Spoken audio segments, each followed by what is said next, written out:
आज पोपटी रंग आहे, तर आपण आज पोपटी रंगासाठी रेसिपीमध्ये कच्च्या कैरीचा वापर केलाय।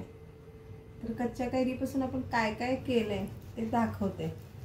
ही ठेचा आहे, हे कैरीचं लोणचं आहे, हे कैरीची चटणी आहे, हे कैरीची साखर आंबा आहे, ही दही भेंडी आहे आणि हा भात केलाय मी कैरीपासून चित्रान्न टाइप असा भात केलाय तो, म्हणजे थोडा आंबट गोड आणि थोडे शेंगदाणे तळून घातलेत, जिरे घातलेत असा तो भात केलेला आहे आणि म्हणजे चित्रान्नच थोडक्यात। आणि हे डोसे बनवलेत कोथिंबीर घालून, हे बघा किती कुरकुरीत बनले, ते लगेच तुटतायत। आणि हे कैरीपासून सरबत बनवलंय आणि थोडंसं लिंबू पिळलंय।